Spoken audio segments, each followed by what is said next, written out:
अस्सलाम वालेकुम एवरीवन, क्या हाल चाल हैं आप सबके। उम्मीद करती हूँ आप सब लोग बिल्कुल खैरियत से होंगे। तो जी वेलकम बैक टू टमीलिशियस किचन, जहाँ आज की वीडियो में मैं आपके साथ शेयर करूँगी बहुत ही मज़ेदार सी फ्राइड फ़िश की रेसिपी। क्योंकि सर्दियों की सीज़न में सबसे बेहतरीन चीज़ खाने के लिए वो फ़िश ही है, और क्योंकि ठंड होती है तो ठंड में फ्राइड चीज़ें भी अच्छी लगती हैं। तो इसलिए आज मैं आपके साथ ये रेसिपी शेयर करूँगी, ज़रूर ट्राई कीजिएगा।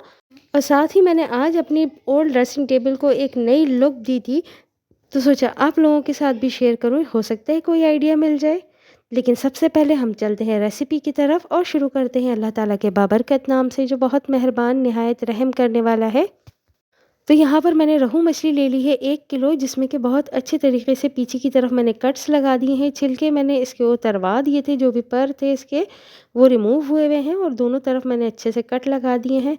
अब मैं यहाँ पर उसके लिए उसकी मैरिनेशन जो है वो तैयार करूँगी। तो उसके लिए यहाँ पर मैंने आधी प्याली इमली का पल्प ले लिया है। उसमें मैं ऐड कर रही हूँ ये तकरीबन 2 टेबल स्पून के करीब मेरे पास धनिया है, जिसको मैंने मोटा मोटा कूट लिया है।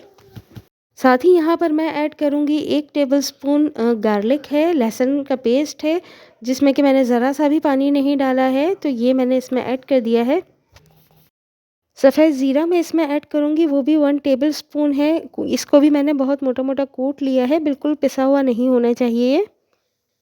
साथ में मैं इसके ऐड करूँगी हाफ़ टी स्पून के करीब अजवाइन। अजवाइन का फ्लेवर मछली के साथ बहुत ज़बरदस्त रहता है, तो ये एक इसका एसेंशियल पार्ट है।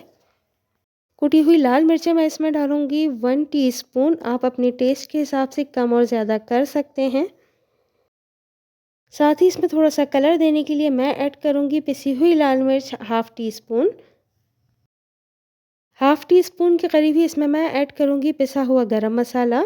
ये आपके फ्लेवर पे है, आप इसको कम ज़्यादा कर सकते हैं। साथ ही इसमें मैंने 1 टीस्पून नमक ऐड कर दिया है। बाद में मैंने इसको टेस्ट करने के बाद आधा चमचा और डाला था, तो ये 1.5 टीस्पून इसके लिए बहुत रहेगा। और फिर इसको बहुत अच्छे तरीके से मैंने मिक्स कर दिया है।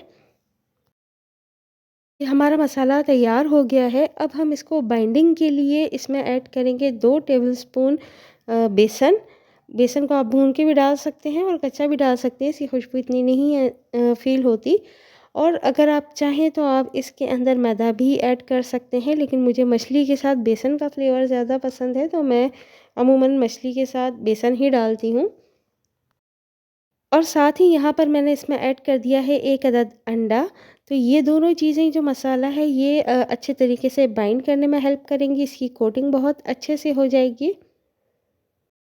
और इसके साथ मसाले में हमने थोड़ी-सी हल्दी, लाइक 1 चम्मच के करीब हल्दी, और थोड़ा-सा अगर आप चाहें तो फूड कलर भी ऐड कर सकते हैं। हल्दी मैं डालना भूल गई थी, वो फिर मैंने बाद में ऐड कर दी थी हल्दी इसके अंदर।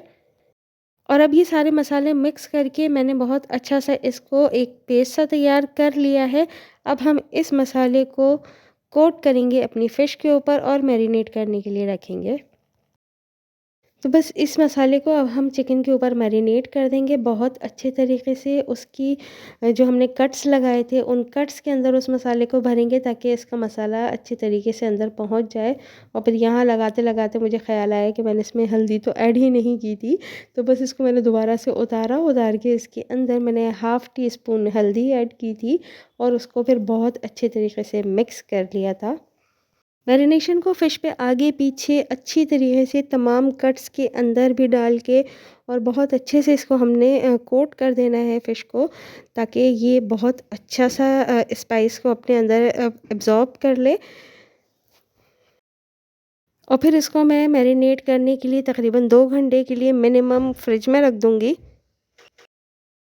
2 घंटे के बाद जब फ्राइंग करने का टाइम होगा, तो यहाँ पर मैंने ऑयल गरम कर लिया है, और इस ऑयल में मैं यहाँ पर अपनी जो फ़िश है वो स्लाइड कर दूँगी। आप अगर चाहें तो फ़िश के ये पीसेस भी कट कर सकते हैं। मैंने तो फुल फ़िश फ्राई करनी थी, तो इसलिए मैंने पूरी ले ली है। और फ़िश डालने के बाद आपने इसको हिलाना-जुलाना बिल्कुल भी नहीं है, वरना मसाला ये फ़िश पे से उतर जाएगा। लेकिन ये मिस्टेक मैंने यहाँ पे कर दी थी, क्योंकि मुझे लगा था कि इसकी जो दुम है वो बाहर रह गई है, और उसको मैंने हल्का-सा मूव कर दिया था, जिसकी वज़ह से जब मैं इसको टर्न करूँगी तो आप देखिएगा कि पीछे से इसका मसाला उतर गया था। साथ साथ ऊपर की साइड पे मैं ये गरम ऑयल डालती रहूँगी, क्योंकि इसके अंदर हमने कोटिंग के लिए अंडा ऐड किया है, तो वो अंडा भी पक जाएगा और ये अपनी शेप भी ले लेगा यहाँ से। तो जब तक मैं ये इसको फ्राई कर रही हूँ, आप जल्दी से वीडियो को लाइक कीजिए, शेयर कीजिए और कमेंट कीजिए। और अगर आप मेरे चैनल पर नए हैं या अभी तक आपने मेरे चैनल को सब्सक्राइब नहीं किया है, तो चैनल को सब्सक्राइब कीजिए, बेल आइकन को प्रेस कीजिए, ताकि मेरी आने वाली वीडियोज़ के नोटिफिकेशंस आपको मिलते रहें। तो ये तकरीबन 6 से 7 मिनट एक साइड पे पकी है और ये हो गई है, थोड़ी-सी क्रिस्प हो गई है। अब मैं इसको टर्न करूँगी ताकि ये दूसरी साइड से भी पक जाए और ये क्रिस्प हो जाए पूरी। तो मैं इसको पलटती हूँ। तो जब इस तरीके से मैंने इसको टर्न किया, तो ये जो मसाला था ये हट चुका था, क्योंकि मैंने इसको डालने के थोड़ी देर के बाद ही मूव कर दिया था। उसको टाइम नहीं दिया था कि मसाला फ़िश के साथ बहुत अच्छे तरीके से चिपक जाए। तो बस इसको इसी तरीके से मैंने ये दूसरा पीस भी डाल दिया है, इसको मैं फ्राई कर रही हूँ और उस वक़्त तक फ्राई करूँगी जब तक ये क्रिस्प ना हो जाए और इसका मसाला बिल्कुल नहीं उतरा था, क्योंकि मैंने इसको डाल के छोड़ दिया था और छेड़-छाड़ नहीं की थी। सिर्फ़ उसी वक़्त ही टर्न किया था जब ये एक तरफ से पक गया था मुकम्मल तौर पे। लेकिन अनलकीली मैं इसकी फ़ाइनल लुक नहीं ले सकी, क्योंकि कुछ गेस्ट अचानक से आ गए थे, तो ये फ़िश मैंने एज़ इट इज़ निकाल के उनको सर्व कर दी थी और जल्दी-जल्दी में फ़ाइनल लुक रिकॉर्ड करना मैं बिल्कुल भूल चुकी थी। तो ये तो थी रेसिपी, और अब जिनको डीआईवाईज़ में इंटरेस्ट है वो आगे इसको कंटिन्यू कर सकते हैं। तो जी यहाँ पर मैंने ये मेरी ड्रेसिंग टेबल थी जब मैं इस घर में शिफ्ट हुई थी। तो मेरा बेडरूम क्योंकि बहुत छोटा था, तो उसमें ड्रेसिंग टेबल रखने की जगह नहीं थी। तो मैंने इसको बाहर ड्राइंग रूम में रखा था एज़ अ कंसोल। तो इसका जो सेंटर का पट होता है वो, और इसकी जो ड्रॉअर थी वो बच्चों ने तोड़ दी थी, तो उसको मैंने रिमूव कर दिया था यहाँ से। अब मैंने क्या किया था, इसके लिए एक ये एक्रेलिक की स्ट्रिप मंगवाई थी लगाने के लिए, लेकिन ये टूट भी गई थी और दूसरा ये थोड़ी-सी मुझे छोटी भी लग रही थी, ये पूरी आ नहीं रही थी। तो मैंने फिर सोचा कि अब मैं इसको रिमूव कर ही देती हूँ, क्योंकि ये डिज़ाइन कुछ बन नहीं रहा था उसका इसके पट पे। मेरा इरादा था कि मैं इस पे पट पे डिज़ाइन लगाऊँगी। तो बस ये यहाँ पर जो मैंने लास्ट वीडियोज़ में शेयर किया था कि मैंने ये अपनी विंडोज़ पे लगाया था ग्लास पेपर, वही ग्लास पेपर मैंने ले लिया है और यहाँ पर मैंने उसकी मेज़रमेंट कर ली है। और यहाँ से वो टेप जब मैंने पेस्ट किया था उसको उतारने में थोड़ा-सा ग्लू रह गया था और जगह-जगह वाइट निशान आ रहे थे, तो मैंने उसको डार्क ग्रे सा ब्लैकिश सा कलर था मेरा, वो मैंने डाल दिया था, क्योंकि ये ट्रांसपेरेंट सी शीट है तो इस पे से नज़र आ रहा था। और इस तरीके से उस शीट को जो मैंने वहाँ पेस्ट की थी, सेम इसी तरीके से मैंने ये यहाँ पर भी पेस्ट कर दी है।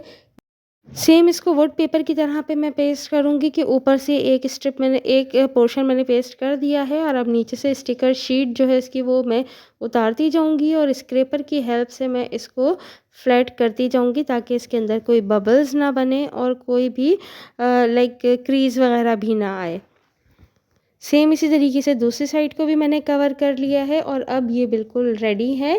तो आप देख सकते हैं कि इसकी लुक कितनी अच्छी सी चेंज हो गई है। इसका सेंटर जो है उसमें के अंदर मेरा इरादा है प्लांट रखने का। तो बस इसकी जो बैक पे जो वॉल थी उसके लिए यहाँ पर मैंने यूज़ किए हैं ये मिरर्स। अच्छा, मैंने क्या किया था, इसके ऊपर एक बहुत बड़ा सा चौकोर सा मिरर लगा हुआ था ड्रेसिंग टेबल का, तो मैंने उसको रिमूव करवा के और उसी के डिफरेंट साइज़ के सर्कुलर शेप में जो है मैंने ये मिरर्स कट कर लिए थे। ये मिरर्स मैंने 4 डिफरेंट साइज़ में कटवाए थे। ये सबसे छोटा साइज़ था, उससे थोड़ा-सा बड़ा था और उससे थोड़ा-सा बड़ा और उससे थोड़ा-सा बड़ा था। ये सबसे छोटे साइज़ के मेरा ख़्याल है 6 मिरर्स थे। उसके बड़े जो है वो थोड़े-से, ये सबसे बड़ा साइज़ है। उससे थोड़ा-सा बड़ा था, उसके 5 थे और ये उससे जो बड़े थे वो 3-3 थे। अच्छा, इनको वॉल पर पेस्ट करने के लिए यहाँ पर मैंने बैक पे जो कार्टन होता है, घी का जो कार्टन होता है, उसका एक सर्कल उससे थोड़ा-सा छोटा कट करके मैंने पेस्ट कर लिया था, ताकि इसकी हेल्प से मैं इसको वॉल पे पेस्ट कर सकूँ और एक थोड़ा-सा एक अच्छा-सा इफ़ेक्ट भी आता है। तो बस ये यहाँ पर जिस तरीके से मैंने ये एक बड़े साइज़ का मिरर ले लिया है, इसके पीछे ऑलरेडी पेस्ट हुआ था, क्योंकि ये ऑलरेडी यहाँ लगे हुए थे। कलर करवाने के लिए मैंने उतरवाए थे, तो मैंने सोचा कि आप लोगों के साथ भी शेयर कर दूँ ये तरीका। तो बस ये यहाँ पर मैंने ले लिया था सिमेंटेक्स समद बॉन्ड जो होता है वो लेके मैंने उसको बहुत अच्छे तरीके से लगा लिया है। इस गत्ते को भी मैंने इसके ऊपर कार्टन जो है इस सर्किल को भी मैंने समद बॉन्ड की हेल्प से ही जोड़ा था और ये बहुत मज़बूती से जुड़ा रहा है। ऑलमोस्ट 7 इयर्स के बाद मैंने इनको उतारा है और वो बहुत मुश्किल से उतरे थे। तो बस इसको लगाने के बाद हमने इसको थोड़ा-सा ड्राई करना है, क्योंकि समद बॉन्ड से या सिमेंटेक्स से आप जब भी कोई चीज़ लाइक जोड़ते हैं तो आपने उसको पहले ड्राई करना होता है। जब तक ये ड्राई हो रहा है तो मैं ये दूसरे सर्किल के ऊपर भी उसी तरीके से सिमेंटेक्स लगा लूँगी। और बस फिर इस तरीके से जब वो हल्का सा ड्राई हो जाएगा, क्योंकि जितना अच्छे तरीके से वो ड्राई होने के बाद आप इसको लगाएंगे तो ये बहुत मज़बूती से पकड़ता है। तो बस इसको लगाने के बाद इसको हाथ से कोई 10-15 सेकंड के लिए आपने प्रेस करना है, बहुत ज़्यादा प्रेस नहीं करना। और ये बहुत अच्छे तरीके से हमारा मिरर जो है इसके ऊपर सेटल हो जाएगा। अच्छा, मेरी ये कंसोल टॉप के ऊपर जो है ग्लास लगा हुआ था, तो इसलिए मैंने इसके ऊपर ये जयनमाज़ बिछा दी है, ताकि ये अगर मिरर जो है मेरे हाथ से छूटता है तो ये टूटे ना। क्योंकि फ़र्स्ट टाइम जब हम लगा रहे थे तो हमसे यही मिसहैप हुआ था कि ये जो ग्लास टॉप है ये टूट गया था। तो फिर हमें यहाँ पर दूसरा लगाना पड़ा था और ये लाने के दूसरे दिन ही ये इंसिडेंट हो गया था। तो बस इस तरीके से थोड़ा-सा केयरफुली मैंने इसको लगा दिया है और बस ये मैंने रैंडमली ये सारे मिरर्स जो हैं ये वॉल पे पेस्ट कर दिए हैं, छोटे बड़े आगे पीछे करके। तो इस तरीके से इसकी लुक आई है, बहुत अच्छी लुक लगती है, क्योंकि ये पोर्शन ऐसा था कि मेरे ड्राइंग रूम में या लिविंग रूम में एंटर होते ही ये पोर्शन आता है। तो जी ये है इसकी फाइनल लुक। तो अगर आपको पसंद आती है तो लाइक शेयर कमेंट ज़रूर कीजिएगा। तो बस इसका जो सेंटर वाला पोर्शन है मैंने सोचा है कि इसके अंदर कोई प्लांट रख के लाइट लगा दूंगी और टॉप के ऊपर भी कुछ वेज वगैरह रख दूंगी, तो ये बहुत अच्छा सा रेडी हो जाएगा। दुआओं में याद रखिएगा। इजाज़त चाहती हूँ। अल्लाह हाफ़िज़।